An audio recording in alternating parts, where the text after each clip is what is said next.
Welcome into the Locked On Knicks podcast. I'm Gavin Schall, and today we continue our point guard primer series, this time exploring free agents, specifically Jalen Brunson and Colin Sexton. And we have two incredible guests to do it. Nick Angstadt of the Locked On Mavericks podcast and Chris Manning of the Locked On Cavaliers podcast come on to give you the full breakdown on their team's star players and what they would potentially look like on the New York Knicks. So all that and more right now on Locked On Knicks.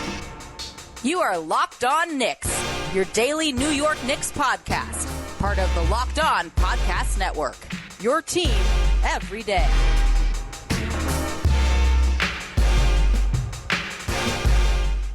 You are Locked On Knicks, your daily New York Knicks podcast, and I'm Gavin Schall, a play-by-play broadcaster. While you're listening to this, I'm probably broadcasting a couple of the best girls high school lacrosse teams in the country on the Varsity Media Sports Network. So go check that out. Remember to go check out the strict.land, the fantastic Knicks website that my co-host Alex Wolf runs.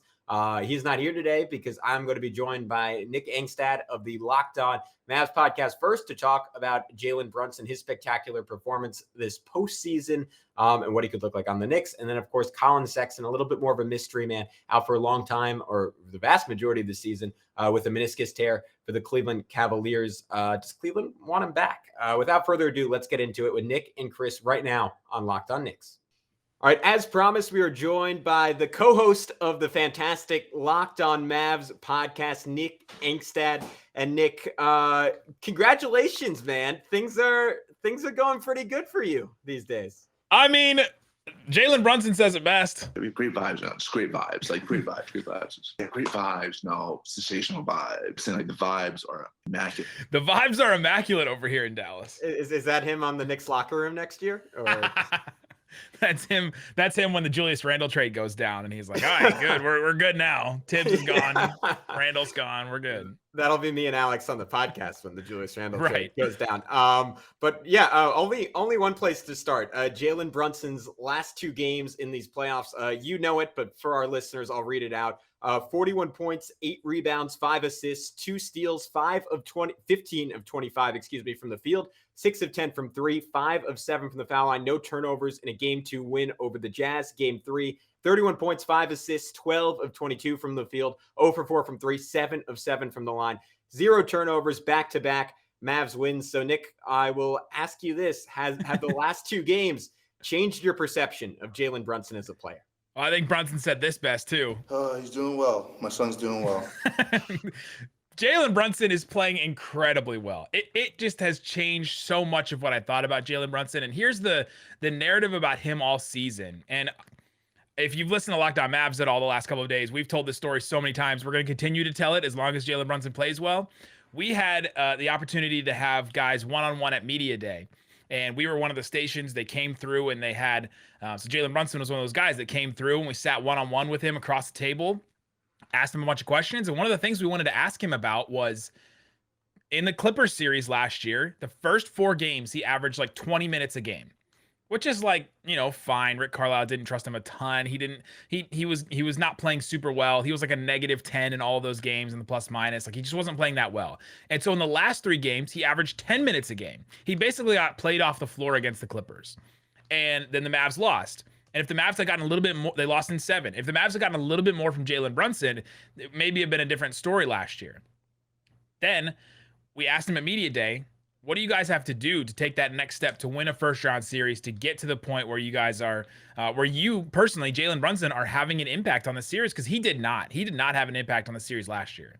And he had been joking with us before and laughing, and we had been having a good time, and he got real serious and was like, we got to be better. I got to be better. And you could just tell how seriously he took that series and how seriously he wanted to improve upon last year and get better. And so all year we've been talking about, hey, this play from Jalen Brunson is great this year. He's been playing way better in the regular season, more 20-point games, more, games with 7, 8 assists, things like that. We've been seeing improvement across the board from Jalen Brunson, not getting played off the floor defensively. All that stuff had improved. And we said, we just got to see what it is in the playoffs. We just got to see at a higher level of basketball, what it looks like for Jalen Brunson. And he goes, hey, let me just go 30, 40, 30 with 2 wins without Luka Doncic in this first round series. Like, he has just answered the call at every turn.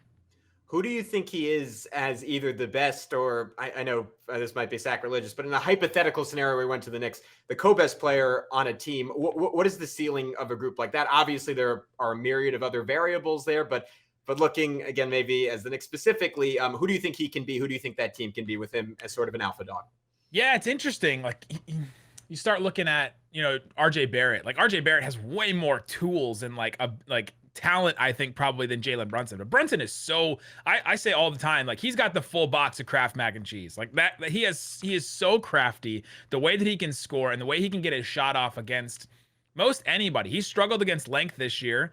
And until this playoffs, this playoff run, like he's taken Royce O'Neal's lunch money all these first 3 games. But yeah, I would think that I'm still not sure that Brunson is like a number 1 option, right? Like I don't think that still. He's proving it right now against this Jazz team, but this Jazz team probably has some more issues that we can talk about. But I'm not sure he's your lead a team to a championship level player.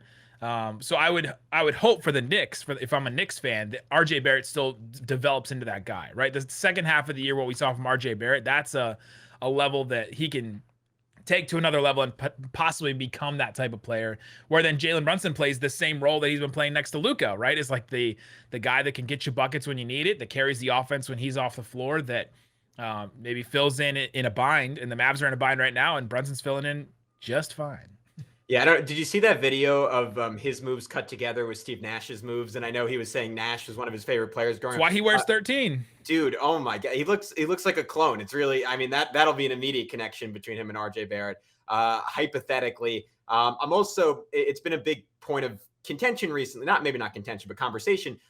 If Emmanuel Quickley's earned the right to be the point guard for the New York Knicks, a guy who just finished the season on such a torrid run. And I guess I think offensively, him and Brunson would be such fantastic fits together because they're both really intuitive players. IQ has a lot of that same craft. Obi Toppin, I think, fits into that mix very well. RJ Barrett has some of those qualities too. Defensively is where that would be my concern. So, I mean, this is getting a little insular, but how has Brunson done guarding bigger players in the past? And is that a role he can take on, or you think that would be a situation where those two would mostly have to play a part? Yeah, you look at Brunson and he's stocky. Like he doesn't get pushed around a lot. Like Bogdanovich has tried in this series to push him off his spot, and he can't really. He has to rise over the top of him, which he can because he's like 6'9". He's like 6'9", and Brunson is 6'1" or whatever. But yeah, but he's stocky and strong, and so he can hold his own. He's been way better defensively this season than he has been last year. Last year got really taken advantage of, but you also there are also apples and oranges seasons because the Mavs defensive strategy with, new head coaching staff and a better defense overall has just been so different that it's hard to kind of single out and say, okay, Brunson has improved so much defensively that I think him and Quickley would be okay together defensively if we're talking about them as like a starting unit on the Knicks next year. The Mavs play as a team defensively so well. Like there are moments that are being tweeted out from game 3 where you just look and you say, who is this team? Like, is this can't be the same team that was coached by Rick Carlisle the last couple of years where, they're losing assignments. They're just, they're dying on one-on-one situations. Like this team plays so well as a team defensively. They're all so interconnected that it rises, tide rises all shit, a raising tide rises all ships. Like sure. All the ships are being raised with the Mavericks. And so Brunson is being made to look better as a defender because of the rest of the defense. And, so it proves that he can be part of a team defense that's like that, which I guess is something that, if you're a Tom Thibodeau coach team that you want to know, like, can he survive on a team like that? And so far it's proven that he can. Yeah, I think Quickley's wingspan gives him a chance against some bigger guards, but there are certainly matchups where that would be problematic. But Nick, right now, that is a complete hypothetical. And I'm curious just how high my hope should be. We had Lauren Gunn of Mavs Moneyball on a couple months ago. It was just fantastic. On your recommendation. And she was great. And she mentioned that she felt like Brunson's investment in the Mavericks, his relationship with Luka, would all ultimately win out and lead to him coming back. Obviously, Knicks fans and some people who report on the Knicks have a fairly different perception of the situation. He's known to have connections with Leon Rose, with Worldwide West. And Knicks brass has been present throughout this series. They've been there. They've been sniffing around a lot. Just like hawks, just hanging out, just trying to get a word in maybe. But where are you? Yeah, sorry, go ahead. All right, we are going to take a quick break with Nick. When we come back, we are going to talk about what a potential trade would look like, a sign-and trade, maybe even a double sign-and trade for Jalen Brunson to the New York Knicks. But first, I got to tell you about Truebill. Do you know why free trials renew without your consent? I'll let you know. It's a business scam out to get you. Don't let greedy corporations pocket your money. Download Truebill to take control of your subscriptions. Truebill is a new app that helps you identify and stop paying for subscriptions you don't need, want, or simply forgot about it. On average, people save up to $720 a year with Truebill. These companies make subscriptions hard to cancel. Truebill makes it incredibly simple. Just link your accounts, and Truebill will cancel your unwanted subscriptions in one tap. And your Truebill concierge is there whenever you need them to cancel unwanted subscriptions, so you don't have to. Truebill's over 2 million users and helps save them over $100 million. Like Matthew B says, in a matter of seconds, I saved $660 for the year on my DirecTV bill, saved $120 a year on my Sirius XM bill, and $840 on my car insurance. So don't fall for subscription scams. Start canceling today at Truebill.com/LockedOnNBA. Go right now, Truebill.com/LockedOnNBA could save you thousands a year. And today's episode is also brought to you by an old favorite, Built Bar.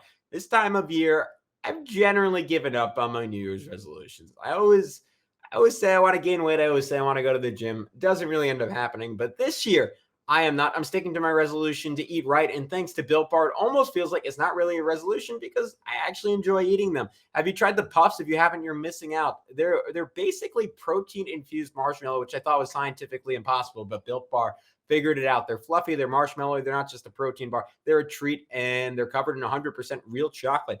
They have some fan-favorite flavors, including cinnamon churro, coconut marshmallow, and banana cream pie. Plus, all Built Bars are covered in 100% real chocolate, including the puffs.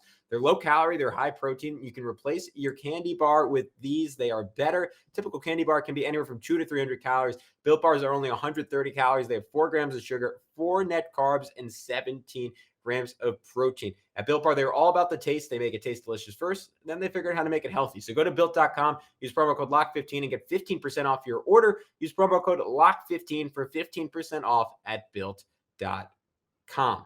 No, I see what you're going. Well, the Knicks have a scout that lives in the Dallas area, and he's been at every single game. And we've just been talking about Brunson and talking about how, they've been watching him and how good he's been. And he's like, oh, watch this right here. Watch Brunson. He's got them figured out. Like talking about the Jazz. Yeah. So that's been fun. But yeah, I think Brunson does have a ton invested in this organization, and I think that we see some of these the son of a player be more loyal than we've seen some other players, right? Like Steph Curry, like Klay Thompson, like some of these players that like Tim Hardaway Jr. re-signing this past year for the Mavs. Like I think that Brunson is so invested in this group and invested in this team that I think he'll re-sign unless here's the unless for Knicks fans. Mark Cuban gets cute. Right? Mark Cuban gets cute. They try to do some kind of Jerry Jones stuff where he's like, all right, well, we're going to hold back a little bit. We're going to not give you the full thing. We're not going to go all out and give you the exact dollar amount that you want, the exact player option you want, the exact trade kicker you want, and try to get cute with it and not sign him for the full money, because the Mavs would be in the tax next year. Like they have a big salary like list next year, and this looked like a team that was going to be a first round out again. And so we were concerned before this series. Well, if the Mavs lose the first round series, which actually they still could, but if the Mavs lose this first round series, is Cuban going to want to pay that huge tax number for this squad, for this team, with like Davis Bertans taking up as much money as he does, and Dinwiddie and Tim Hardaway Jr. taking up this much as he does, and then also add Brunson onto that. That's the angle I think that is possible, but I don't think will happen. We've just seen Brunson play so well that the Mavs are fully in the driver's seat of re-signing him, and it's just going to be about their decision to give him everything he wants, which is what they gave Dorian Finney-Smith. They gave him a trade kicker. They gave him a player option. They gave him all the different contract things that they need. And so I'm not concerned about that if I'm the Mavs, but if I'm a Knicks fan, I'm thinking, okay, well, I'm just hoping Cuban gets cute with it and decides to not give him everything he wants, and that he gets mad and that he leaves. Yeah, he's just such a good fit next to Luka. I don't see you can let that go. I mean, it's I think we talked about this a little with Lauren, but it's underrated how difficult it is to find the guard that can play with a big initiator, right? Because you need someone with those point guard qualities, with some shot creation, but also just enough of an ego check to say, I know I'm not the guy. And next to Luka, I think that's sort of ultimately the question I have about Jalen Brunson is, does he want to go somewhere else? Does he want to be the dude or the co-dude? Because on a team with Luka, like he's always number 2, and there's not any question about that. Yeah, the only thing we've ever got from him is that he just wants to win, which like every NBA player says, NBA player says, like, I just want to win. But I really do think Brunson wants to win. We've seen it at the college level. We've seen him give up a bigger role to a Dante DiVincenzo, even though he was supposed to be Brunson was supposed to be the guy that was supposed to lead that Villanova team his last year. So I think he's going to just take the money that's given to him in Dallas, loves the role next to Luka. I think him and Luka love playing next to each other. And Jason Kidd, for everything that has been said and that I have said and that people have said about Jason Kidd as a coach, he has been incredible with this squad and empowering players. And he said to us a couple months ago, hey, my job in this role as the coach of the Mavericks is to win games and to get people paid. And I honestly think he believes that. He thought about that with Dorian Finney-Smith. He's thinking about that with Josh Green, trying to get him some opportunity. He's thinking about that 100% with Jalen Brunson, right? Like that's something he definitely wants. And so we've seen the connection with Kidd and Brunson be really positive. And so that's another area. It's not like he's, Kristaps Porzingis mad at the Mavs coach and he's thinking like, hey, I just want to get out of here at the next chance that I can. So there's a lot of positive signs in the Mavs' favor. But if I'm the Knicks, I'm still just holding on to that hope maybe. All right. Well, final thing, if that hope does come through for the New York Knicks and Jalen Brunson does decide to sign with them, obviously an unrestricted free agent, so he can just go there, but the Knicks are essentially capped out. Dallas is very much capped out. It feels like a sign-in trade would be of mutual interest. Is there anyone on the Knicks that you think Dallas would specifically target in a sign-in trade? I don't know if this works financially because he also makes a whole lot of money, but Evan Fournier was an interesting name to me as another high-level shooter. Interesting as what? If I can, is that a sound effect or is that just your dog? I thought that was my dog just completely being like, just poo-pooing Evan Fournier. Yeah, no, like Evan Fournier, get out of here. He's like, get out of town. I thought that was I don't want that guy from the Knicks, but Evan Fournier in his one of the best shooters in the NBA this year, top 15 in three-pointers made out of that group, 4th in three-point accuracy would I think be a clean fit off of Luka. But in your mind, Nick, who's that guy in the Knicks? If they're gonna do some kind of sign and trade, I kind of think that the Mavs would. I mean, they're gonna want to retool, and so they're gonna want to add somebody of value. I don't know. Evan Fournier doesn't strike me as somebody that the Mavs would be interested in. They have an Evan. We have Evan Fournier at home. What's the meme? Like, hey, do you want an Evan Fournier? We have Evan Fournier at home. It's Tim Hardaway Jr. Right. Another former Knick. So yeah. You have that covered. Right. Which he's been the best player out of this Knicks trade so far. Like the longest lasting piece so far. I guess if any of those draft picks work out, but I don't know. Like quickly, possibly that's a name that comes to mind. Mavs fans have loved Mitchell Robinson and what he could possibly bring and what he and Luka could do together. Double sign and trade there. I was gonna say, yeah. So, but then all of a sudden you're talking about a couple of pieces. So yeah, we've talked about this before. There's nothing on this roster to me that screams like, oh, if the Mavs get that piece for Jalen Brunson, it'll soften the blow so much that we'll feel good about it. Yeah, I think Quickly could be that guy, but I think he's almost played himself out of being the player in a sign and trade scenario. But we will certainly see how it goes. Nick, please tell everyone where they can find all of your fantastic work, because you guys, I'm not a Mavericks fan. I still listen to the podcast occasionally, not sucking up just because you're my boss. I really do enjoy it. And let everyone know where no one is going to believe you in that. Yeah, no, Locked On Mavs on YouTube, everywhere you get podcasts. The same places you find Locked On Knicks, Locked On Mavs is there. We're lurking and we're screaming our heads off after these 2 wins. Yeah, anyone who's a little fired up about David Locke's performance on Locked On Knicks can go and maybe enjoy that now. Nick Angstadt, we're with you. We're there with you. We'll catch you later, man. Thanks so much. All right, guys, when we come back, it is time to get into everything Colin Sexton with Chris Manning of Locked On Cavs. But first, I want to tell you about one of our newest sponsors at Locked On. It's Shady Rays. They're an independent sunglasses company that gives you the features of $200 sunglasses for a fraction of the price. That means polarized lenses, well-constructed durable frames, and premium high-end finishes. Also, something you won't find anywhere else is Shady Rays' insane protection program. Shady Rays includes lost and broken protection on every pair. They will send you a brand new pair if you lose them, no matter what happened. Give them a try, and if you don't love them, you'll pay nothing. It's as simple as that. Plus, 10 meals are donated to fight hunger in America when you shop with Shady Rays. Exclusively for our listeners, head to shadyrays.com and use promo code LOCKEDON to get 50% off 2 or more pairs of polarized sunglasses. That's code LOCKEDON for their best deal of the season. listen, 50% off 2 or more pairs of Shady Rays sunglasses backed by over 150,000 verified 5-star reviews.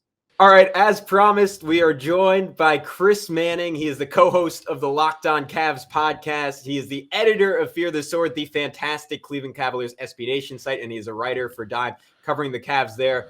Chris, thank you so much for joining us. I know it's over, but congratulations on a spectacular Cavs season. I was following along. I was rooting for them the whole way. I thought just one of the more fun teams, one of the more fun stories in the league this year, and I'm sure you guys had a blast covering them. Yeah, much more fun than covering a team whose season is over like in March, who's like the last couple of years, post LeBron, it has been a slog trying to find things to talk about the Cleveland Cavaliers, but this year was organically fun.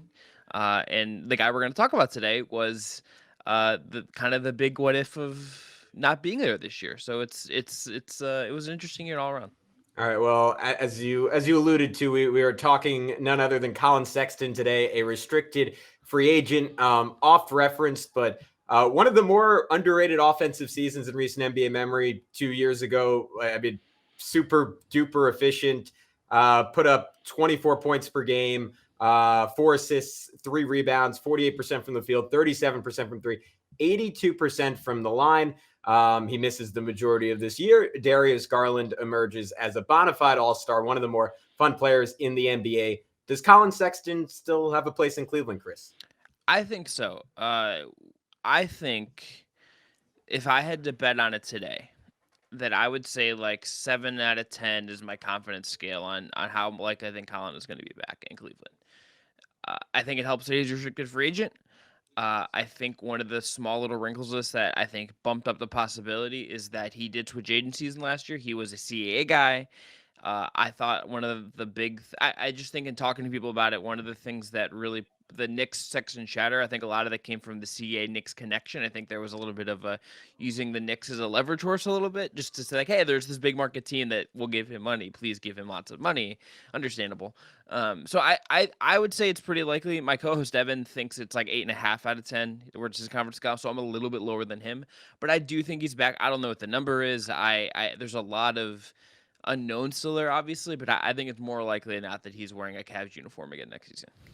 Who do you think he is at this point in his career? Because obviously, I mean, those numbers sort of speak for themselves. And at the same time, there's been this notion that he's not necessarily a winning player. And I take those things with a big grain of salt. I mean, the same thing was out there about Devin Booker. All of a sudden, he had competent teammates, and he looks like a real winning player at this point for the Phoenix Suns. But I remember, I think it was a Zach Lowe podcast. There was some quote that he had from a player where they would just go up to other guys on the Cavs and be like, Sexton isn't going to pass you the ball, right? Like, don't even worry about it. And I get that's a long-winded way of asking, who is this guy and how does he fit into a winning culture in Cleveland? How would he hypothetically fit into what the Knicks are hoping to build as a winning culture similar to what Cleveland has? So this is, I think, the big what if of the season. The big unknown about him is because his role was shifting before he tore his meniscus. He was in a situation where Darius Garland was being really emphasized. Darius Garland was on the way up. I think Darius Garland is clearly like the lead of those two guys now. It is of the Sexland backcourt. The land part of that is more important than, well, I don't want to say that. That's really extremely weird sentence, and I committed to a bit. It didn't go well. Yeah, that was good. It was good. Landed the plane cleanly there. But Garland's probably going to get a max this summer. Garland's going to get he's eligible. He's going to get a lot of money. How Sexton fits in that is unclear because he was being moved more off ball prior to his injury. Because remember, not only was Garland ascending, the Cavs had Ricky Rubio. The Cavs had Ricky Rubio to help organize things. They were kind of trying to have Colin play more off ball as a cutter, as a floor spacer, something they really need. And then he played 11 games towards meniscus and didn't come back. So it's sort of unknown how he fits into what the Cavs, I think, are hoping to build going forward. I think that if you're putting him in Cleveland, putting him in New York, putting him anywhere else, the thing I feel confident about is that the dude's work ethic, the dude's attitude, all of that stuff, I think that can often be cliches or real. I think the passing stuff certainly was true and alienated some teammates at times, but I think he's also grown up. I think he's playing in very bad circumstances to start his career. Those Cavs teams were horrendous with coaching changes and just bad vibes all around. So some of that I just have a hard time holding against him. But I don't think we really know just because of the fact that he played 11 games in the Cavs, we didn't know. We just didn't really know. That wasn't the best version of the Cavs when he goes down. It was a team that was still getting its footing, having success, but was not near kind of its apex as it happened later in the year. Who do you think he is as a guy on his own team? Because again, I'll say it again, those stats speak for themselves. Like, he showed off the newfound efficiency from 3-point range. In a Knicks context, it's a little weird because it wouldn't quote unquote be his team. Like RJ Barrett's a consideration. Emmanuel Quickley is a guy who's ascending, but I think it would be closer to that than it is in Cleveland. Do you think? Obviously he's not the best player on a title team, but do you think he could be pretty efficient as the alpha dog for a solid team, or you just don't have enough evidence to say that one way or another at this point? I think he could be like a top 3 or 4 scoring option on a really good team. I think he has become more efficient. I think that the addition of his 3-point shot has been a really key thing for him. I remember being at a game in Cleveland his rookie year. He had a wide open corner 3 and he dribbled into a mid range. And now he'd be firing that shot. He's firing up pull-up threes. If people haven't seen it, just go to YouTube and find like the highlights of the performance he had against the Nets last year during the COVID season where there's no fans. He dropped like 50 something on the Nets, and he was utterly incredible and unstoppable in that game. It was one of the most fun performances I think he's ever had, maybe the most fun. But I think we also have to see how malleable he is. I think we need to see like how far can you extend his cutting? Is he a comfortable off-ball shooter? Does he need the ball in his hands to be a pull-up guy? There's some little wrinkles to that I don't think we fully know, but I do think this is a guy that can contribute to a better offense. Like I firmly believe if you're going to put him on this Cavs team this year with how it ended up, I would have trusted him in the playoffs more than I would have Karis LeVert. That is where I'm at with him. I think he is bona fide as a scorer. We'll see where the defense goes. You can certainly quibble, because of his size and everything, but like I think the work ethic and the scoring ability is real, and I think that can get you somewhere. Who do you think he is defensively? Because I almost, and maybe this is way off, admittedly not having watched a ton of Cavs games over the last few years, but I always thought of him kind of similar to Donovan Mitchell as a guy coming out of Alabama. Like, he kind of hung his hat on his defense. And I'm sure you've seen like all those old high school tapes of him just absolutely bullying people and harassing people with his size and length and athleticism and tenacity. And you listen to him, he did a second low post reference in this pod, but he did an interview with Zach Lowe, and you listen to him talking, you're like, oh, this dude's a killer. And I just, at least in the NBA, I don't know if he's lived up to that, but what do you think his upside is on that side of the ball? I think it's at least competency. I don't think he's going to be like a lockdown guy. I don't think he's going to be, to mention Donovan Mitchell, I don't think he's going to be a turnstile or just a human traffic cone in the way that Donovan Mitchell has been for Utah. I don't think if you put Colin in a playoff game, he would be as horrendous as Donovan Mitchell just was against Dallas in Game 2 of that playoff series. What I do think is that you're never going to feel like he is a guy that can be like your point of attack guy or anything. I think he can hang with shooters off ball. I think his motor is going to allow him to fight through screens.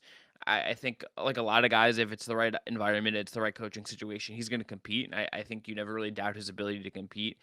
Do I think he's ever going to be like a plus defender? No, I don't think he's going to be that. I think he can at least be solid enough off ball, make guys at least work at times. But is he going to become like an apex really good defender? No, but I think he can be a guy that's at least serviceable and is willing to put in the work to kind of at least make things harder than just some other guys might on that end of the floor.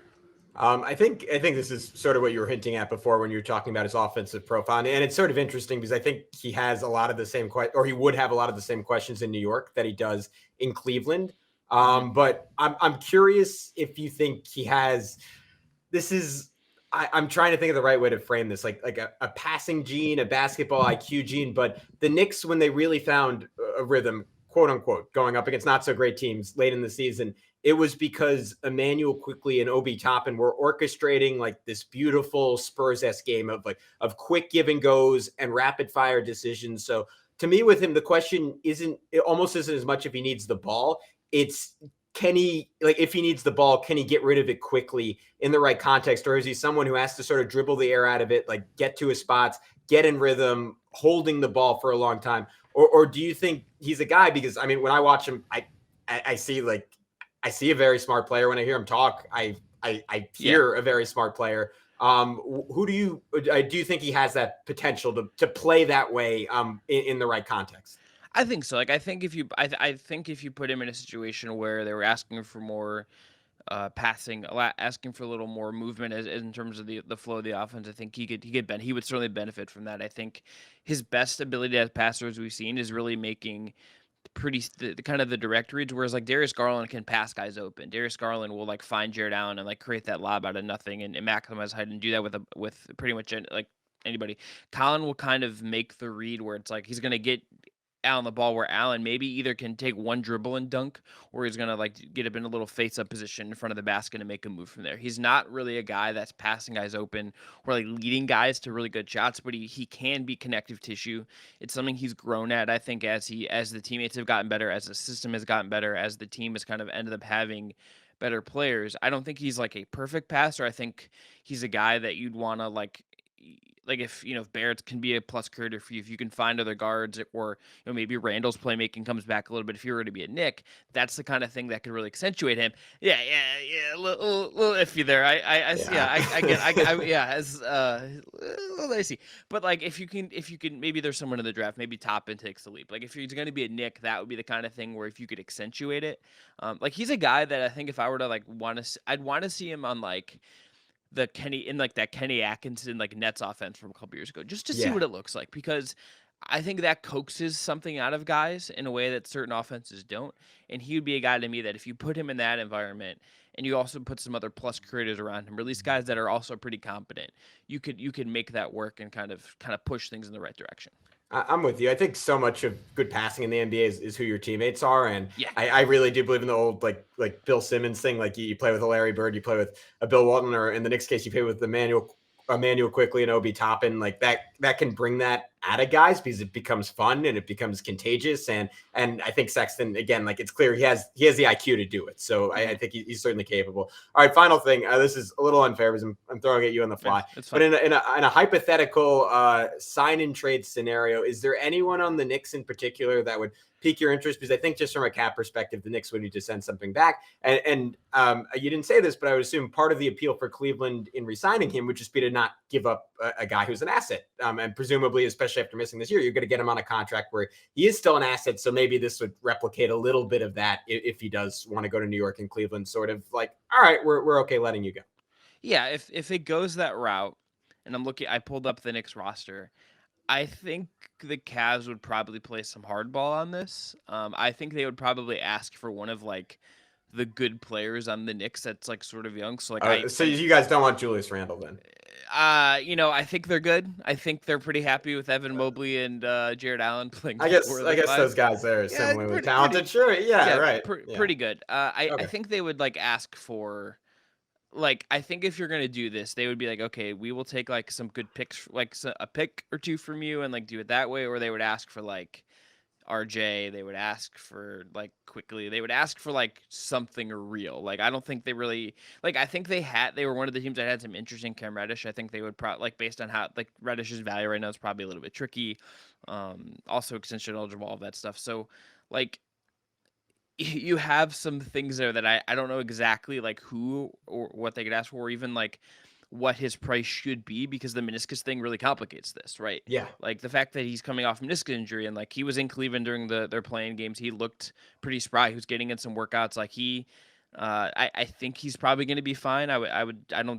This goes back to the workout thing. I don't think he's been one of those guys that's like not taking the rehab seriously. Like that, by all accounts, he's been very active about that. But I think the Cavs would ask for something real in return. And I would wonder what the Knicks kind of appetite for this. Because I want to just flip this on you for a second. Does he feel like a guy that with what I guess you can't, I wouldn't like assume that Tibbs is like the forever coach, but with what they're kind of building, does he feel like a guy that actually makes sense, considering not only do they have, they have RJ already, who's a guy with the ball in his hands. They have it Quickly, but they've Cam now.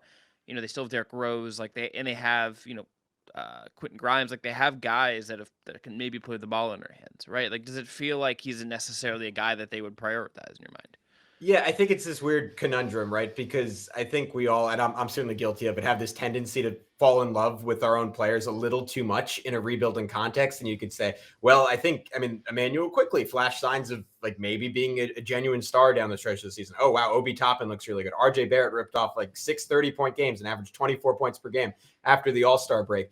And then you step back and you say, all right, but this team sucked. And a lot of them sucking was because they didn't play those guys and they didn't emphasize those guys for most of the season. So I think where I go into the offseason is I'm pretty content for the Knicks to essentially run it back and add a draft pick, add some supplementary pieces. If you can take a swing on a Jalen Brunson or a DeAndre Ayton, like guys that just don't take anything off the table and can essentially fit into any system, any context, any type of roster, I'm pro that. I think Sexton, I mean, to the point of this whole conversation, is a little bit more tricky because he hasn't really shown much outside of being the dude. And he's really good at being the dude, but he's not so good at it that he should obviously be that guy.